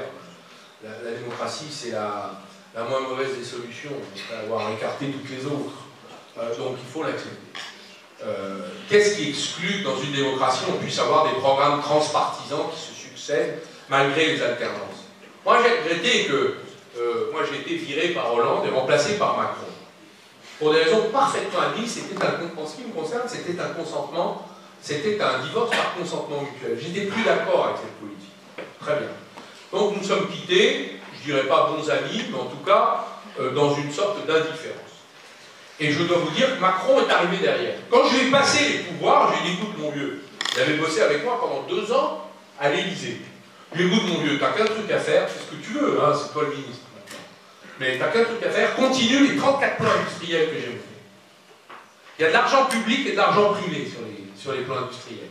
Donc on avait 34 plans industriels, c'est la nouvelle France industrielle, là-dedans vous aviez les satellites électriques, vous aviez le véhicule autonome, vous aviez le moteur à 2 litres, les batteries, et tout ça. Et je lui dis, continue ça. La première chose qu'il a fait, parce qu'il fallait qu'il soit différent de moi, c'est ça la politique, hein, paraît-il que c'est ça, bon, très bien. Il les a réduits, ils étaient 34, il les a réduits à 9. Et aujourd'hui, chez les anciens patrons des boîtes, parce qu'on avait confié ces plans industriels, non pas des fonctionnaires de l'État, on les avait confiés à des patrons de boîtes du secteur. Donc ils étaient parfaitement intéressés à la mise en... Et ça carburait, ça dépotait cette affaire. On avait mis de l'argent de la recherche publique, et eux, ils amenaient leur R&D. Et on avait coordonné tout ça avec la BPI à chaque fois. C'était fantastique. D'ailleurs, c'était du pompidolisme sans l'État. Donc sans l'impérium étatique qui risquait de paralyser l'affaire. Macron a démonté tout ça. Je ne comprends pas pourquoi. Et il a laissé partir, et Alstom est fini. Parce qu'après, ça c'était après moi. Voilà, ce que je vous dis, on n'a pas le président qu'il nous faut. D'ailleurs, je n'ai pas voté pour lui. À cause de ça. Donc on pourrait imaginer que se succèdent des gouvernements qui, sur ce sujet-là, sont tous d'accord. Qu'est-ce qui en empêche? Pourquoi? Parce qu'il n'y a pas de débat là-dessus. Regardez le niveau du débat public. De quoi on parle tous les jours? Pas de l'essentiel. Voilà. Je ne peux pas vous dire mieux, les gars. Hein. Enfin, les gars et les gars. Et c'est peut-être est-ce qu'on ne peut pas l'imputer aussi à une certaine connivence dans les hautes directions, les hautes instances de l'État? On connaît le processus de pantouflage, on connaît toutes ces choses-là. Je tiens à vous faire part de quelque chose qui avait été dit par Olivier Marleix. C'est un signalement qu'il a fait au parquet national financier au terme de son enquête parlementaire qu'il a menée, qui interroge entre des sources de financement plus ou moins claires, la campagne d'Emmanuel Macron, et la vente d'Alstom, qui était pas si longtemps que ça avant. On parle quand même de 300 millions d'euros à peu près, qui auraient risqué sur le territoire français au terme de cette vente. Qu'est-ce qu'on en pense de ça? J'ai quand même... C'est vrai que, par exemple, M. Marleix, je suis sûr, moi je suis un ancien socialiste. Lui n'est pas encore un ancien républicain. Enfin, bon, tout le monde a un peu largué les amarres en raison des déceptions que les uns les autres ont connues, mais Marleix, c'est lui qui devrait être ministre de l'Industrie. Parce qu'il mènerait une politique autrement plus patriotique. Marleix. D'ailleurs, je lui ai dit bravo, ça c'est un super rapport.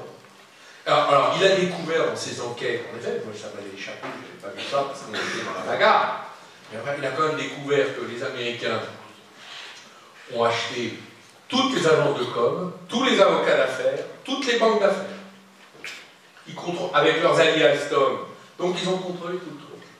D'ailleurs, je me souviens quand j'étais allé chercher les Allemands et les Japonais pour faire le contrepoids, ils ne trouvaient pas d'agence de communication, donc on était obligé de les aider. C'est nous qui faisions. Les banquiers d'affaires n'avaient plus. Donc ils ont dépensé.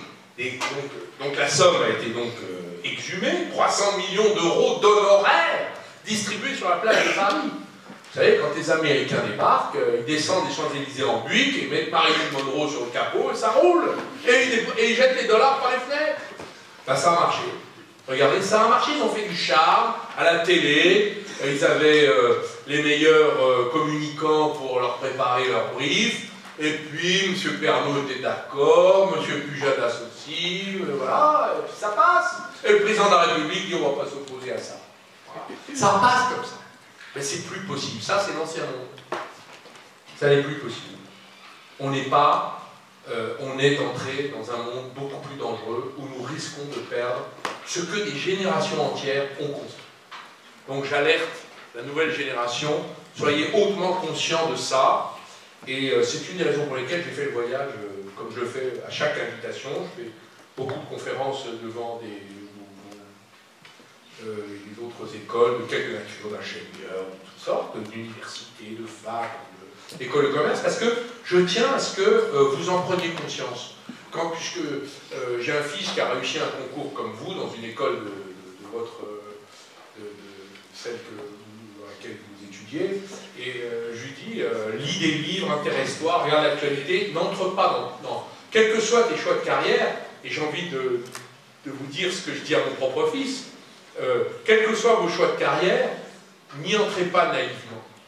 Parce que vous aurez vous-même des déconvenues ou des déceptions à 30 ans, 40 ans, 50 ans. Quand le monde change trop vite et qu'on croit qu'on vit encore sur des règles qui ont disparu, la chute peut être dure. Ceci dit, j'ai une école d'apiculture qui pourra vous accueillir si vous voulez. En parlant de ça, je vais vous poser une dernière question avant l'échange avec le public. Quand vous parlez de recréer du dynamisme en France, est-ce que les projets dans lesquels vous vous impliquez, c'est une manière de le faire? Bon, écoutez, d'abord, c'est des projets modestes. Bon. C'est des projets modestes, à échelle humaine, mais passionnants. Voilà. Moi, c'est l'occasion de... Moi, j'ai recommencé ma vie à 0 à 50 ans, donc, comme beaucoup de Français, d'ailleurs, on me dit « Oh, quel courage !» C'est ce que vivent tellement de Français. Les gars qui se font lourder, qui ont un cancer, je sais pas quoi. Ça arrive à tout le monde d'avoir des ruptures dans la vie. D'ailleurs, vous êtes plus près de 20 que de 50. C'est naturel qu'on puisse imaginer sa vie avec des phases. D'ailleurs, vous ne pouvez pas imaginer ce qui se passera dans 30 ans, en ce qui vous concerne. Mais il y aura forcément des moments de rupture. Donc il faut les vivre pleinement. Et donc moi j'ai décidé de recommencer à 0. C'est un vieux rêve. Je n'ai pas pu le faire parce que j'étais juriste, j'avais une formation d'avocat. Je ne pouvais pas... et mes parents m'avaient dit, écoute, t'es gentil, maintenant on va bosser, parce qu'on ne va pas t'entretenir éternellement, t'as passé le barreau, bah, ça aussi. Donc j'ai pas pu, à l'époque, ça ne se faisait pas de changer de couloir comme ça, de pivoter, comme on dit, dans le langage start-upper, mais, et donc j'ai pu réaliser mes rêves de jeunesse. Donc c'est un peu, là vous trouvez un homme qui finalement a la mentalité d'un garçon de 35 ans, vous voyez, et qui en a en vérité 57. Voilà. Alors, ce sont des entreprises très modestes, enfin, Bleu Blanc Ruche, une marque équitable, qui vise finalement à mieux payer l'apiculteur. Pourquoi faut-il mieux payer l'apiculteur? Parce que si les apiculteurs disparaissent, comme les abeilles. Donc si vous ne trouvez pas suffisamment d'apiculteurs, ben, vous n'aurez plus d'abeilles. Parce que les apiculteurs protègent les animaux et les aident à survivre face aux multiples fléaux qui les frappent. Je rappelle que l'abeille représente 35% de la nourriture de l'humanité. Si vous n'avez plus d'abeilles, imaginez un monde sans fruits, légumes. Voilà. Puisque ce sont ces animaux qui pollinisent la fleur en fruits, et donc les fécondent. Gamètes mâles et femelles se rencontrent grâce à l'intervention extérieure de l'insecte. Les céréales se pollinisent naturellement. Donc vous auriez en fait les céréales et les pommes de terre. En gros, c'est à peu près ce qui resterait s'il n'y avait pas d'abeilles. Les autres insectes participent à tout ça.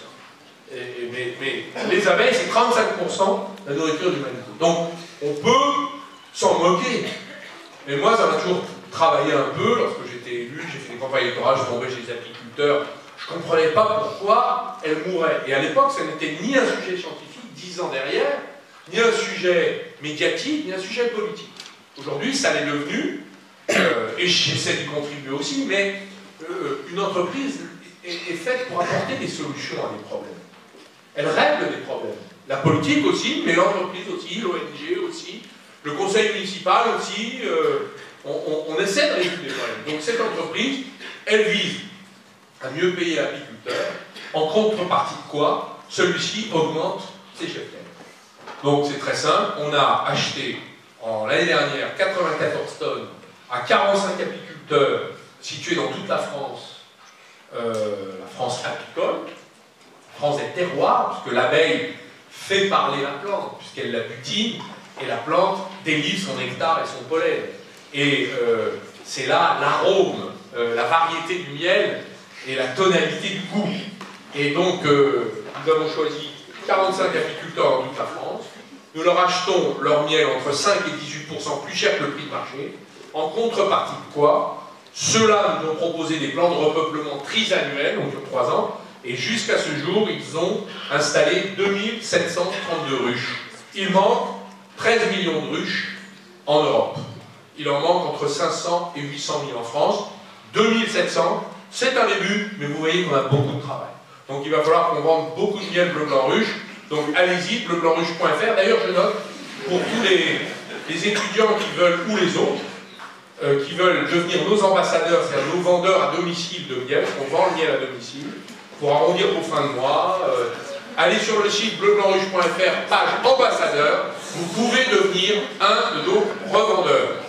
Et ça permet de gagner de l'argent, de défendre une cause, et en même temps, d'apprendre, de se former au métier de la vente. C'est pas mal quand vous êtes... c'est du terrain pour vous les jeunes. Bleublancruche.fr, merci messieurs.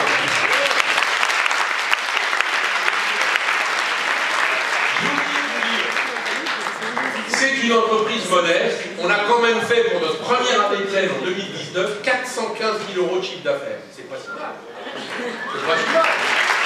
J'espère mettre la boîte à l'équilibre en 2020. C'est pour ça que je suis venu ici, parce que j'étais au salon du cadeau d'affaires. Je leur ai dit, mais pourquoi vous mettez du chocolat, du plastique chinois, mais mettez du miel, origine France garantie, bleu blanc ruche dans vos cadeaux d'affaires. Et là, il dit, formidable! Alors on y va.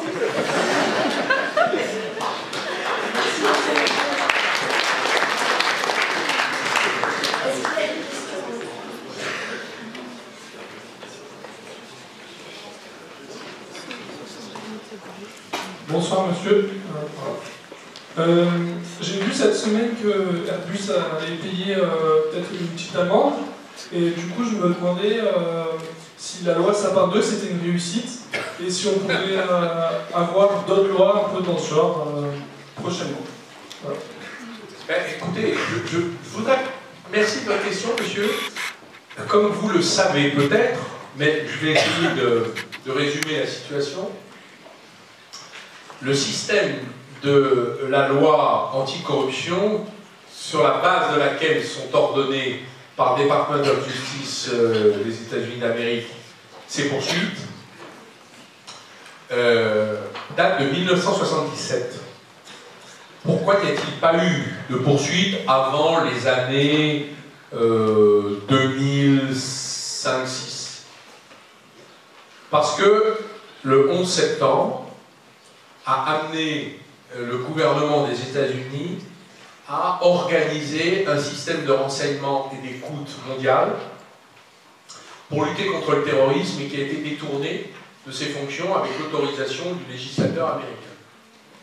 Et c'est la raison pour laquelle, quand les deux ont fusionné, ou en tout cas se sont mis à marcher de conserve, la NSA et le DOJ, c'est devenu une arme redoutable contre nous.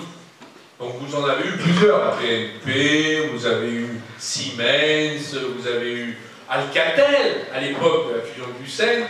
D'ailleurs, à chaque fois, c'est le même scénario. Grosse amende, impact sur l'équilibre économique de l'entreprise, OPA derrière. Ça a été le cas avec Lucent et Alcatel, vous connaissez la suite, et ça a été le cas avec General Electric. Donc Airbus, notre chance, c'est que Boeing est en écroulement lié à un accident industriel majeur du 737 MAX, il y a 80 avions là, qui sont à la casse, et vous avez toutes les lignes de production de Boeing qui sont arrêtées. Le sinistre est un accident industriel majeur dans l'histoire de l'aéronautique et, je crois, de l'industrie mondiale. Le sinistre va s'élever à environ 12 milliards. Donc l'État américain, plutôt qu'accepter la faillite, va faire le chèque. Donc, quand votre concurrent en est là où on craignait que les 3 milliards d'amende, il y a 2 ans, soient fatales à Airbus, on peut considérer que Airbus peut monter les prix. Voilà. Donc on va s'en sortir comme ça. Mais la vérité c'est, et je crois que c'était votre question, qu'est-ce qu'on peut faire? Il faut faire la même chose. Voilà. Je n'ai pas d'autre solution à vous proposer. Il faut faire la même chose, c'est le rapport de force. Les empires ne reconnaissent que ceux qui leur résistent. Et nous sommes là trop faibles par rapport à ça, donc on a les moyens technologiques d'aller écouter toutes les entreprises américaines. Il suffit de décider. Et là, vous allez voir, ça va se calmer, le BOJ. Vous allez voir qu'immédiatement, j'ai fait partie du voyage d'État de M. Hollande chez Barack Obama. Nous sommes allés à Washington, en pleine affaire Snowden. Pas un mot. Pas un mot. Quand moi, j'ai demandé à la DGSE d'organiser des écoutes sur les dirigeants de General Electric, on va dire, on n'écoute pas des alliés. C'est quand même extraordinaire, la DGSE. Directeur. C'est pas à sa gloire. Je ne donnerai pas son nom, il a écrit un livre émérite sur ses mémoires. Franchement, il a oublié de mettre cette phrase qui fut fatale à mes yeux à sa réputation. Voilà l'état de la faiblesse. Donc il faut faire la même chose. Les Européens peuvent faire la même chose. Ils en ont les moyens. Nous sommes en train de construire des cyberforces, des cyber-armes partout. Pour le moment, c'est du défensif. Il va falloir passer à l'attaque. Et vous allez voir, tout de suite, la dérivée va changer de signe. Vous allez avoir soudain le gouvernement américain qui va nous proposer une sorte de muraille de Chine, comme on dit, entre la NSA et le DOJ. Soudain, on va commencer, parce que toutes les captures d'informations dont se sert l'autorité judiciaire sont totalement légales. Et évidemment, aucune des entreprises va aller plaider autre chose que coupable. Donc ils signent tous des accords de plea bargaining et ils acceptent la culpabilité. M. Trump l'a signé. Il a signé qu'ils avaient corrompu et que ceci et que cela. D'ailleurs, c'est vrai. Ils l'ont fait. Puisque c'était la preuve qui était apportée. Donc vous voyez que nous avons beaucoup de pain sur la planche. Jeune génération. C'est un appel au ressaisissement que je transmets à ce soir. Bonsoir, M. Bongo. Ici, la main. Là. Vous avez été assez critique globalement avec le gouvernement actuel par rapport à sa politique Made in France, mais pourtant d'un point de vue économique, on peut interpréter la baisse des cotisations patronales, voire peut-être même la suppression de l'ISF, bon, qui sera très socialiste tout ça, mais comme un moyen d'attirer des idéaux étrangers. Donc ça peut être favorable au Made in France. D'un point de vue marketing, actuellement, il y a une trentaine de start-up, il me semble, à l'Elysée. En plus, il me semble que vous avez contribué à les choisir. Donc, comment vous positionnez par rapport à ça? Parce que, voilà, il me semble que le gouvernement est quand même assez actif sur ce point-là, peut-être dans une direction différente que celle que vous envisagez, mais assez actif tout de même. Écoutez, je ne me positionne pas, parce que moi, mon sujet n'est pas politique. Il est patriotique. Voilà. Moi, je considère que le compte n'y est pas sur ce sujet-là. On peut faire des expositions à l'Élysée, j'en suis très heureux, j'ai participé au jury. Voilà, c'est très bien. Moi aussi, j'ai fait des expositions. Et pourtant, j'ai démissionné quand Alstom a été vendu à Lancan. Tout le monde peut faire des expositions. En revanche, dire non aux Américains, c'est plus difficile. Donc ça, pour moi, le compte n'y est pas, et je n'accepte pas qu'on traite notre pays de cette manière.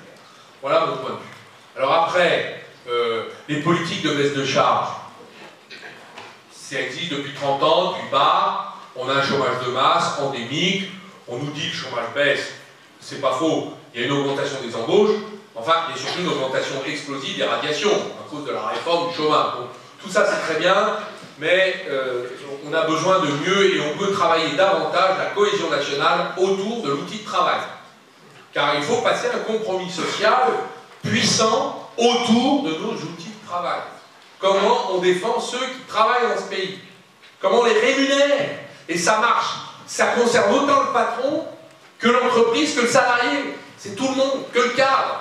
Donc c'est pas en créant la division avec des réformes d'ailleurs incompréhensibles, hein, comme c'est le cas avec celle-là, ou des réformes injustes, comme c'est le cas avec l'assurance chômage, la CGC, la CFDT, qui sont quand même pas des révolutionnaires bolcheviques, sont vent debout contre ces deux réformes. Ils ont dénoncé avec des mots extrêmement durs, donc il y a un petit problème. Donc on ne peut pas non plus piétiner comme ça les gens. Voilà. Si on veut unifier le pays autour de nos intérêts économiques sur le plan patriotique, il faut passer des compromis. Ça semble un mot difficile de prononciation pour le pouvoir actuel. Donc vous voyez, voilà, j'ai répondu. Mais pour moi, ce n'est pas une considération politique, c'est une considération qui déplore l'absence de patriotisme et d'unité nationale autour de nos intérêts économiques. C'est ce dont on a besoin aujourd'hui. Voilà. Je dirais même, s'il n'y avait que ça, moi je serais déjà content. Vous voyez, je pourrais dire, bah, ils font le boulot. Il n'y a même pas ça, c'est le minimum. C'est le minimum syndical, j'ai envie de dire. De tout gouvernement, quel qu'il soit. Je ne l'ai pas pour moi, je ne l'ai pas. Je ne l'avais pas dans le gouvernement auquel j'appartenais, et pourtant c'est Dieu sait si je me battais. Voilà. Et là j'ai encore moins. Alors, je ne vais pas vous faire des compliments. Bonjour. Je voulais savoir. Là-bas, je ne vous vois pas. Ah, bonjour. Je voulais savoir si vous voulez continuer de faire de la politique, si vous voulez revenir dans le pouvoir, ou vous laisser tomber le pouvoir, ou vous voulez, je crois que vous voulez relever la France, et je ne sais pas si vous voulez agir d'une autre façon. Voilà. Ben, écoutez, d'abord je vais vous dire la vérité sur mon état personnel, parce que c'est une question personnelle. D'abord, moi je n'ai plus de parti politique, je n'ai pas de parti politique aujourd'hui, et je n'ai pas, donc je ne sais pas pour qui voter, vous voyez, je fais partie de ces Français-là. Je n'ai pas aujourd'hui, je vote toujours un peu pour le moins pire, ou le plus proche, mais je n'ai pas aujourd'hui d'offre politique qui me convient, comme vous l'avez compris à travers ce que j'ai dit. Bon. Je rencontre parfois des personnalités de droite, de gauche, qui me conviennent. Mais je n'ai pas une offre politique constituée qui me satisfait. Voilà, ça c'est une première déception. Deuxièmement, est-ce que c'est moi qui ai dérivé ou est-ce que c'est le pays qui a dérivé? Je ne sais. Alors, moi je n'ai pas les moyens d'agir. Ce que je sais, c'est que j'ai décidé d'agir en utilisant la pédagogie, ce que je fais aujourd'hui, ou en utilisant l'action, ce que je fais dans les entreprises bien modestes que je crée. Je ne peux pas faire mieux, puisque je n'ai pas d'autres moyens d'agir. Mais c'est déjà pas mal. Vous me direz, si tout le monde faisait ça, bah, peut-être que le monde se porterait un tout petit peu mieux. Chacun peut le faire, à sa manière. Voilà ma contribution modeste à l'avenir de la France et du monde. Bonsoir. Là. Je voulais avoir un peu plus de détails par rapport à ce que vous pensez de la vente de la FDJ et du choix d'avoir privilégié justement les Français dans cette vente, où on a voulu céder le capital justement aux Français plutôt qu'aux capitaux étrangers. Est-ce que c'est une bonne chose? Est-ce que ça reste une énorme connerie? Ben, j'aimerais savoir qui sont les Français qui ont investi et acheté les actions. J'aimerais savoir. J'aimerais avoir le détail. Ça m'intéresse. Il faut savoir la composition du capital, même s'il est anonyme. J'aimerais le savoir. Pourquoi? Parce que l'objectif, c'est le bien collectif. Voilà. Le Français qui veut gagner de l'argent, il a bien d'autres occasions de le faire, et ailleurs. le bien collectif, c'est un patrimoine public. Il y a des patrimoines publics qui sont parfois des boulets, des boîtes déficitaires qu'on n'arrive pas à remonter, ça coûte un bras, mais ce n'était pas le cas. Donc avoir vendu ça, en se privant des recettes futures, je trouve que c'est une erreur. Maintenant, si on démontre que l'État n'a pas besoin de recettes futures, elle a besoin... C'est ce qu'on a fait avec les autoroutes, et M. de Villepin. On a vendu les autoroutes pour 40 milliards. C'est de l'argent. Ça a eu pour conséquence, car il s'agissait d'un monopole, se concédait au privé, comme l'aéroport, comme les aéroports. Ça a eu pour conséquence de faire flamber les tarifs sur les Français qui sont obligés de prendre l'autoroute, ou qui prennent l'autoroute. C'est quand même un problème. Donc vous avez eu des émeutes sur ce sujet. Et pourquoi ça doit être l'usager qui paierait les conséquences d'une politique visant à enrichir quelques-uns? En clair, Vinci, Eiffage, je sais qui d'autre. C'est quand même incroyable. Donc la privatisation des autoroutes a amené pour conséquence une flambée des prix du transport en voiture par l'usage des péages. Deuxièmement, a amené l'État à perdre des recettes considérables futures pour financer toutes ces infrastructures. Je rappelle que les recettes des autoroutes alimentaient un fonds qui finançait la modernisation de toutes nos infrastructures ferroviaires et de transport routier. Donc vous avez eu, moi j'ai eu une route en Saône-et-Loire, c'est le barreau transversal qui démarre de la vallée du Rhône jusqu'à Poitiers-Limoges et la façade atlantique. Cette route était à 2 voies depuis 40 ans. C'est la route la plus accidentogène de France. Il a fallu 20 ans de bataille pour qu'on obtienne la mise à 2 fois 4 voies.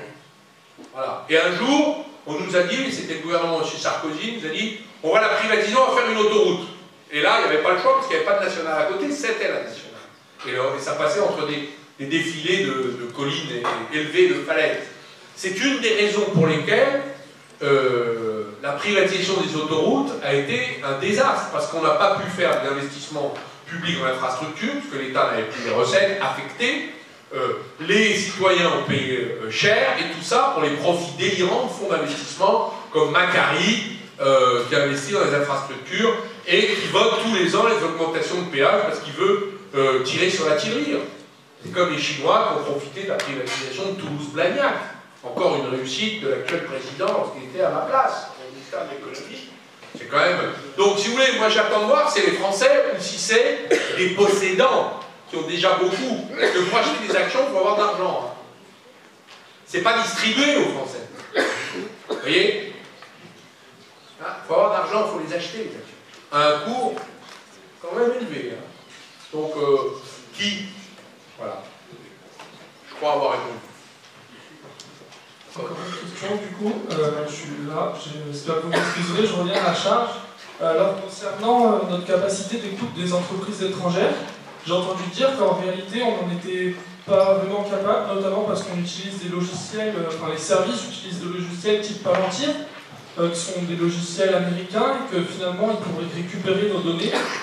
Donc, en fait, du coup, ma question, c'est de savoir déjà si ça c'est véridique, peut-être, et si on est capable, si on peut faire ça qu'à l'échelle de la France, ou alors est-ce qu'il faut qu'on arrive à faire ça à l'échelle européenne, ou alors est-ce que finalement c'est que du top?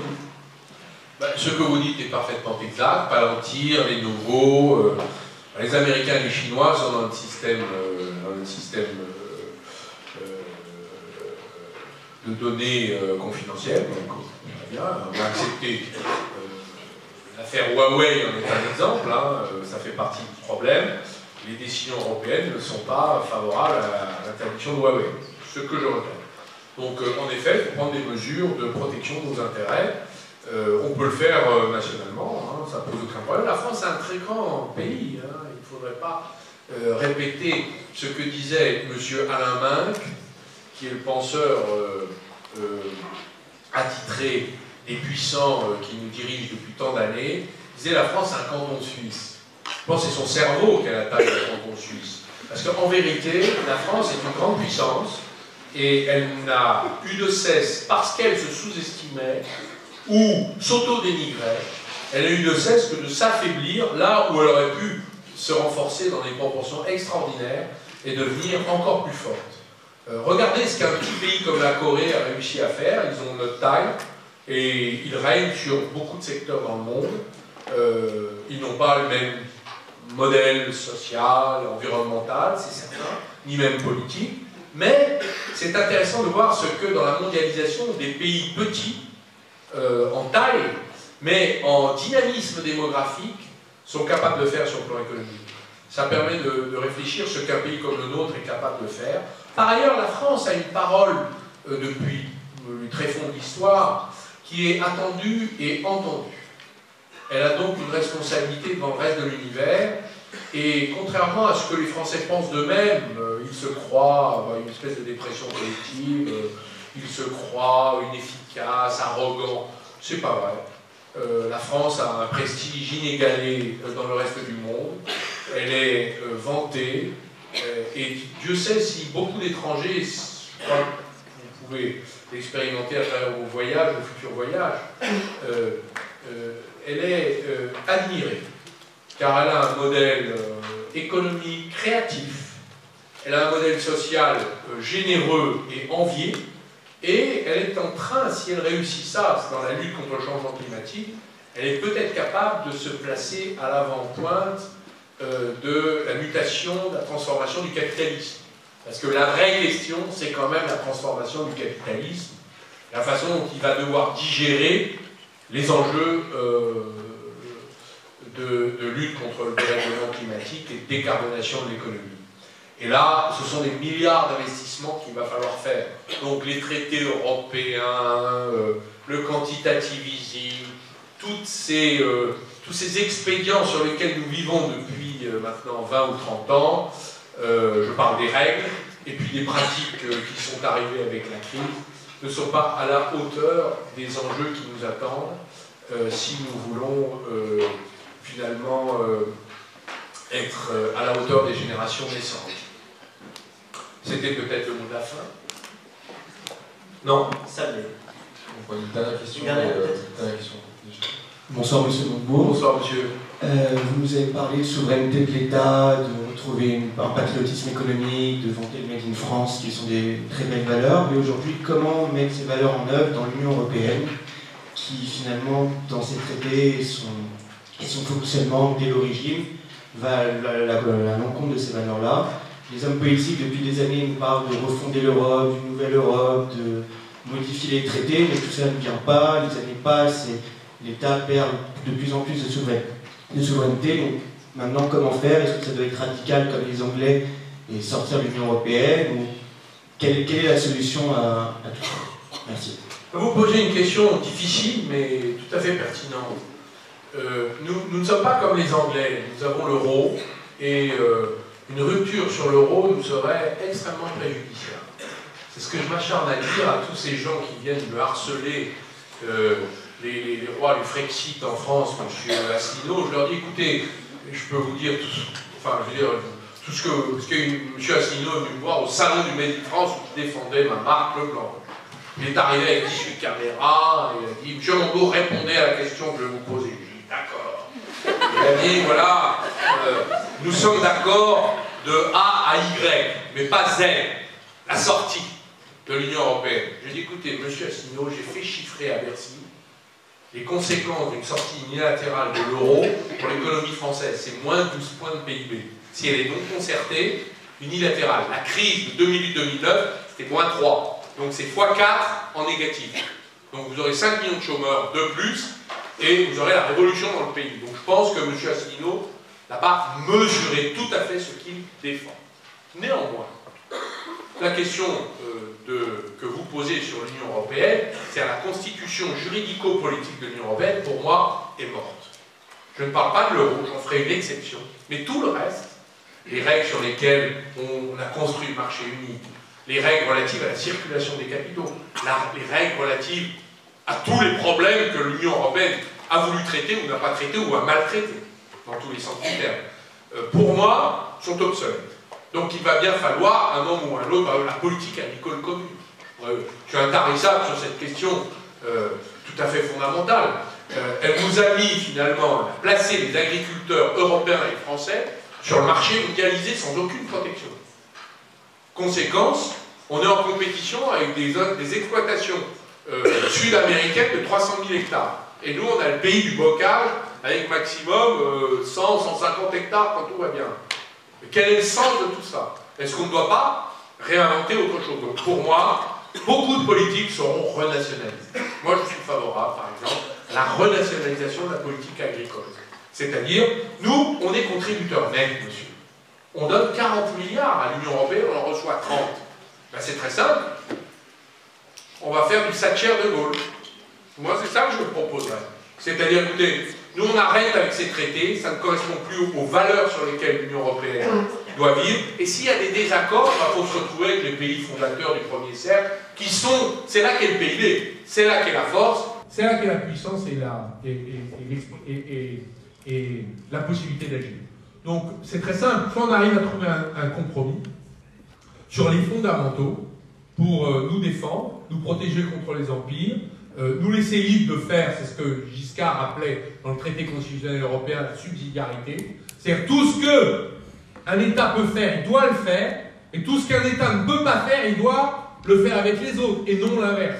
Là, ce qui se passe, c'est que l'Union européenne fait tout ce qu'elle ne doit pas faire, elle ne le fait pas, tout ce qu'elle doit faire, elle ne le fait pas, et tout ce qu'elle pourrait s'abstenir de faire, parce que les États le font déjà, elle entre en intrusion. Donc c'est absurde. Donc la déconstruction de l'Union européenne est inéluctable. Elle a commencé d'ailleurs avec le Brexit, dans les têtes, avec Salvini en Italie, qui reviendra un jour ou l'autre, et même avec les coalitions qui commencent, avec les populistes qui commencent à se construire partout en Europe. Moi, je pense que la France a un rôle leadership pour restructurer en profondeur l'Union européenne. Et si ça passe par les 40 milliards, comme disait Mme Thatcher, I want my money back, eh bien, on va demander notre argent back. Oui, on peut le faire. Et, évidemment, nos fonctionnaires, nos ministres sont terrorisés par ce qu'en dira la Commission européenne. Les collectivités locales, n'en parlons pas. Ah, mais si on a un contrôle, mais je dis, vous paierez l'amende. Ou vous la paierez pas, d'ailleurs. Vous croyez que Mme van der Leyen va envoyer des huissiers de justice contre le ministre de l'économie qui n'aura pas respecté les absurdes oukases de la Commission européenne. Hein? Alors, moi, je crois que maintenant, le moment est venu de restructurer en profondeur l'Union européenne. Ça ne se fera pas autrement qu'au pied de biche. Ça se fera avec beaucoup d'unilatéralisme et beaucoup d'esprit européen. Il faut être unilatéral et négociateur. Voilà. Il ne faut pas être unilatéral et destructeur. Il ne faut pas être multilatéral et amical. Il ne faut pas être multilatéral et destructeur. Ça ne marche pas. Vous voyez un peu la combinaison, la combo de l'action que nous pourrions avoir intelligemment sur une Union européenne restructurée. Et on vous doit ça, vous, parce que c'est vous qui allez faire la suite. Voilà. En tout cas, l'expérience que j'en ai, c'est qu'aujourd'hui, il n'y a plus d'Union européenne. Elle est absente sur tous les grands sujets, migratoire, climatique, patriotisme européen. Il est où le patriotisme européen? Il n'y en a pas. Bon, chacun pour soi, cavalier seul pour tout le monde. Dans ce cas-là, chacun reprend ses billes. Et on sera mieux traité qu'en laissant la Commission européenne dire ce qui est bon ou mauvais pour la France. Hein. Voilà ma conviction. Alors, ce n'est pas politiquement entendable. Hein. Aujourd'hui, un gars qui dit ça, il passe pour je ne sais pas quoi, mais pour un hurluberlu, un trublion, vous avez dit tout à l'heure dans la présentation. Pourtant, je suis convaincu qu'il faudra en passer par là. Et le plus tôt sera le mieux, ça abrégera nos douleurs et nos souffrances. Merci à tous. J'ai une chose à vous demander. Avant que vous l'applaudissiez, on va faire un selfie ensemble.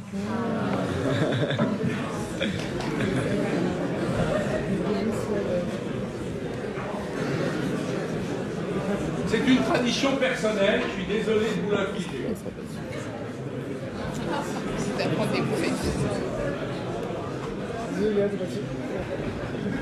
Merci à tous. Merci.